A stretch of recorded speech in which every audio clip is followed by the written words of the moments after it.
Selanjutnya adalah tujuan ilmu akhlak ya, tujuan mempelajari ilmu akhlak.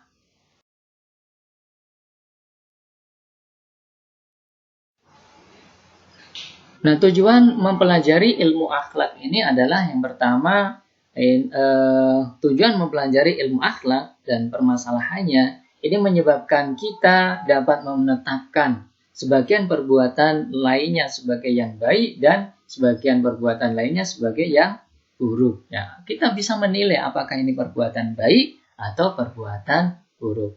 Yang kedua, tujuan perbaikan akhlak tasawuf ialah untuk membersihkan kalbu dari kotoran-kotoran hawa, nafsu, dan amarah sehingga hati menjadi suci bersih sebagai cermin, sebagaimana cermin yang dapat menerima cahaya Allah, cahaya Tuhan.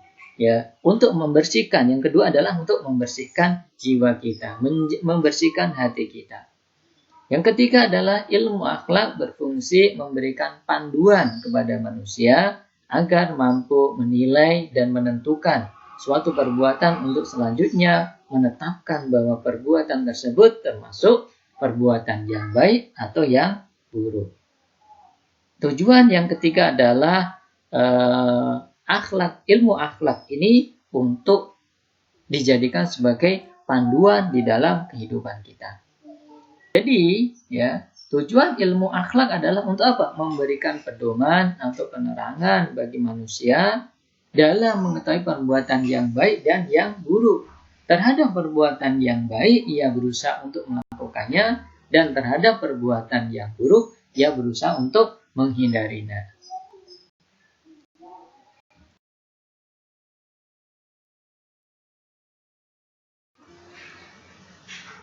Nah, karena di dalam masyarakat kita, atau kita juga sering mengenal juga atau mendengar istilah etika, moral, dan susila, dan juga akhlak. Ini apa perbedaannya? Perbedaan etika, moral, dan susila.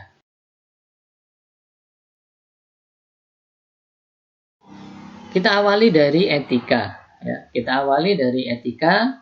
Nah, etika ini berasal dari bahasa Yunani, ethos, yang berarti watak, kesusilaan, atau adat. Ya. Nah, ilmu etika ini adalah ilmu pengetahuan tentang asas-asas akhlak moral.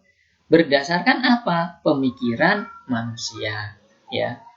Etika adalah berdasarkan, ya, sumbernya adalah pemikiran manusia atau akal manusia.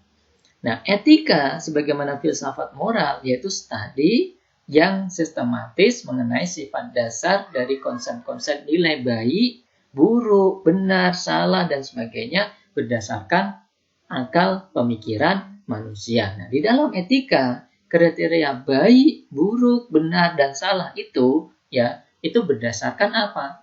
Berdasarkan penilaian akal manusia.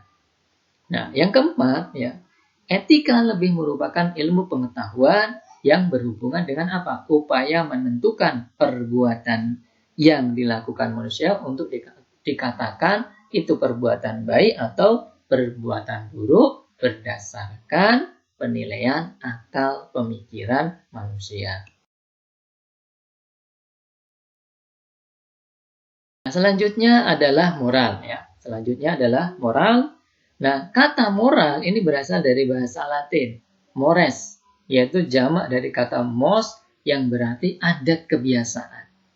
Nah, moral ini merupakan suatu istilah yang digunakan untuk apa? Menentukan batas-batas dari sifat, perangai, kehendak, pendapat, atau perbuatan yang secara layak dapat dikatakan benar, salah, baik, dan buruk berdasar apa? Kesepakatan masyarakat tertentu, ya. Jadi baik dan buruk, benar, salah itu berdasarkan kesepakatan masyarakat. Artinya bisa saja nanti masyarakat satu dengan masyarakat yang lain ini berbeda di dalam penilaian terhadap baik maupun buruk. Nah, moral juga ini memberikan batasan terhadap aktivitas manusia dengan nilai apa? Dengan nilai atau ketentuan baik, buruk, benar atau salah berdasarkan kesepakatan kelompok. Ya, ingat, moral adalah berdasarkan, ya, baik, buruk, benar, salah berdasarkan kesepakatan kelompok.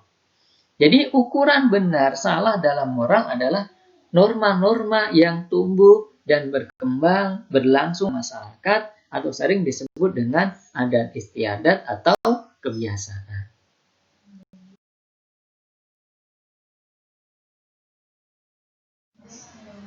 Nah, selanjutnya adalah susila. Ya, kita juga sering mendengar kata susila. Kata susila ini berasal dari bahasa Sanskerta, su yang artinya baik, sila atau yang artinya adalah dasar, prinsip, peraturan hidup atau norma. Ya, susila ini digunakan untuk arti sebagai aturan hidup yang lebih baik. Jadi susila ini adalah aturan hidup yang lebih baik. Orang yang susila adalah orang yang berkelakuan baik, sedangkan orang yang asusila adalah orang yang berkelakuan buruk. Nah, kesusilaan lebih mengacu kepada upaya membimbing, membantu, mengarahkan, membiasakan dan memasyarakatkan hidup yang sesuai dengan norma atau nilai-nilai yang berlaku di dalam masyarakat.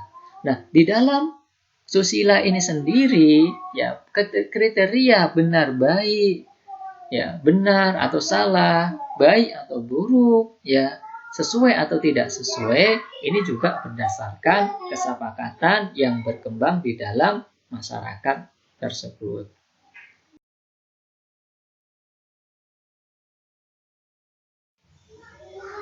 Nah, kemudian apa perbedaan dan hubungan etika, moral, sosial, dan akhlak? Ya, kalau dilihat dari fungsinya, etika, moral, susila, dan akhlak sama, yaitu apa? Menentukan hukum atau nilai dari suatu perbuatan yang dilakukan manusia untuk ditentukan apa? Baik buruknya, benar dan salahnya, sesuai atau tidak sesuai.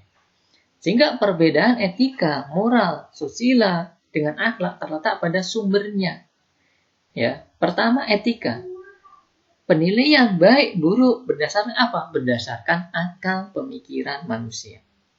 Yang kedua, moral dan susila. Ini penilaian baik buruk berdasarkan apa? Berdasarkan sesuatu yang berlaku secara umum di masyarakat. Kesepakatan masyarakat. Ya, kesepakatan kelompok masyarakat tertentu. Nah, sedangkan akhlak, penilaian baik buruk, benar salah, ini berdasarkan apa? Berdasarkan agama. Kalau di dalam Islam berarti Al-Quran dan hadis.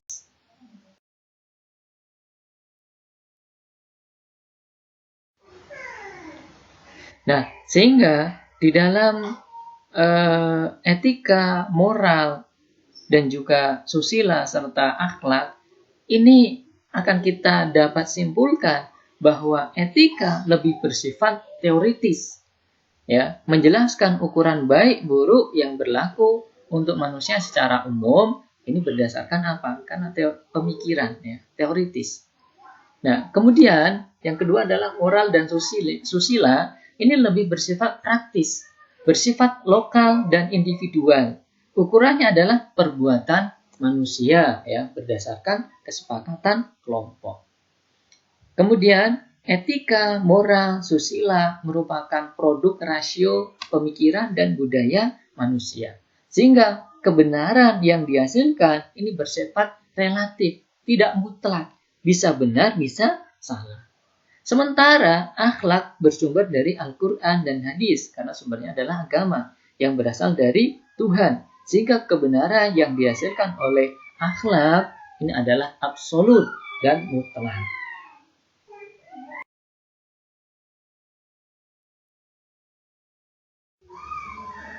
Demikian yang dapat saya sampaikan pada kesempatan kali ini.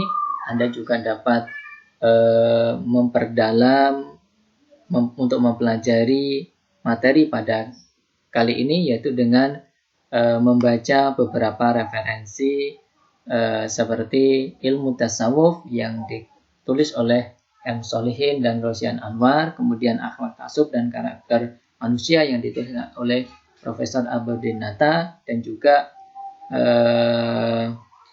tulisan dari Mustabak Misbah yaitu Bunyade Akhlak. Terima kasih, kurang lebih mohon maaf. Assalamualaikum warahmatullahi wabarakatuh.